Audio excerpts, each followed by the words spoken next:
देवी सर्वभूतेषु माँ कालरात्रिरूपिणी संस्थिता नमस्तस्यै नमस्तस्यै नमस्तस्यै नमो नमः। आप सभी को चैत्र नवरात्रि की हार्दिक शुभकामनाएं। नवरात्रि के सप्तमी तिथि को माँ कालरात्रि की पूजा की जाती है। नवरात्रि का 7वां दिन 4 अप्रैल 2025 यानी शुक्रवार को पड़ेगा। इस दिन माँ दुर्गा की 7वीं शक्ति माँ कालरात्रि की पूजा का विधान है। मान्यता यह भी है कि कालरात्रि की पूजा करने से बुरी शक्तियों व काल की रक्षा होती है। माँ कालरात्रि की उपासना करने के बाद भक्तों को अकाल मृत्यु का भय बिल्कुल भी नहीं रहता है। माँ कालरात्रि का स्वरूप बिल्कुल अद्भुत है। माँ कालरात्रि का शरीर अंधकार की तरह काला है। माँ के श्वास से आग निकलती है। माँ के बाल लंबे व बिखरे हुए हैं। माँ कालरात्रि के 4 हाथ है और 3 आंखें हैं, जिसे हम नेत्र भी कहते हैं। एक हाथ में खड्ग यानी तलवार है, वही दूसरे हाथ में लौह शस्त्र है, तीसरे में वर मुद्रा और चौथे में अभय मुद्रा धारण किए हुए हैं। आइए अब हम जानते हैं कालरात्रि की पूजा का शुभ मुहूर्त का समय कौन सा रहेगा। ब्रह्म मुहूर्त आपका 4:36 AM से स्टार्ट होगा, 5:22 तक का होगा। प्रातः संध्या 4:59 AM से 6:08 AM तक का होगा। अभिजीत मुहूर्त 11:59 AM से 12:49 PM तक का।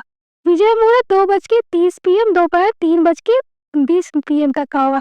गोधूली मुहूर्त 6:39 PM से 7:02 PM का होगा। संध्या मुहूर्त 6:41 PM से 7:49 PM। अमृतकाल 7:33 PM से 9:07 PM तक का होगा। आइए अब हम जानते हैं माँ कालरात्रि की पूजा आप किस तरह करें। माँ कालरात्रि की पूजा के लिए सूर्योदय से पहले आप उठ जाएं, उसके बाद स्नान करें, स्वच्छ वस्त्र धारण करें। माँ कालरात्रि की प्रतिमा को गंगा जल से शुद्धि करें। माँ को लाल रंग के वस्त्र अर्पित करें, रोली कुमकुम आदि अर्पित करें। माँ को मेवा मिष्ठान व फलों का भोग जरूर लगाएं। माँ कालरात्रि को शहद का भोग जरूर लगाना चाहिए। माँ कालरात्रि का प्रिय जो है वो गुड़ काफी ज्यादा प्रिय होता है। ऐसे में आप गुड़ हो सके वो अर्पित करें। ऐसे में नवरात्रि के 7वें दिन माँ दुर्गा को गुड़ अर्पित करने से आपकी इच्छा की पूर्ति जरूर होती है। नवरात्रि के 7वें दिन का शुभ रंग लाल है, क्योंकि माँ कालरात्रि को लाल रंग अति प्रिय होता है। ऐसे में माँ की पूजा के दौरान लाल रंग के वस्त्र पहनना काफी ज्यादा शुभ माना गया है। आप कालरात्रि की पूजा करने के बाद ये मंत्र का जाप आप जरूर करें। क्लीं ऐं श्री कालिकाय नमः, ओम ऐं ह्रीं क्लीं कालरात्रये नमः। या देवी सर्वभूतेषु माँ कालरात्रिरूपेण संस्थिता नमस्तस्यै नमस्तस्यै नमस्तस्यै नमो नमः।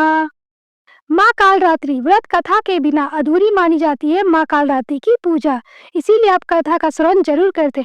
आइए हम कथा पढ़ते हैं। भक्तों, माता का रंग काला होने के कारण इन्हें कालरात्रि कहा गया है। देवी भागवत पुराण के अनुसार कालरात्रि को काली का ही रूप माना जाता है। काली माँ इस कलयुग में प्रत्यक्ष फल देने वाली है। काली भैरव तथा हनुमान जी ही ऐसे देवी देवता हैं जो शीघ्र ही जागृत होकर भक्त को मनोवांछित फल प्रदान करते हैं। काली के नाम व रूप अनेक हैं, किंतु लोगों की सुविधा व जानकारी के लिए इन्हें भद्रकाली, दक्षिण काली, मातृ काली व महाकाली भी कहा जाता है। दुर्गा सप्तशती में महिषासुर के वध के समय माँ भद्रकाली की कथा वर्णन मिलता है कि युद्ध के समय महाभयानक दैत्य समूह देवी को रणभूमि में आते देखकर उनके ऊपर ऐसे बाणों की वर्षा करने लगा जैसे बादल मेरुगिरी के शिखर पर पानी की धारा बरस रही हो। तब देवी ने अपने बाणों से उस बाण समूह को अनायास ही काटकर उनके घोड़े और सारथियों को भी मार डाला। साथ ही उसके धनुष तथा अत्यंत ऊंची ध्वजा को भी तत्काल काट गिराया। धनुष कट जाने पर उसके अंगों को अपने बाणों से बीन डाला और भद्रकाली ने शूल का प्रहार किया। उससे राक्षस के शूल के सैकड़ों टुकड़े हो गए।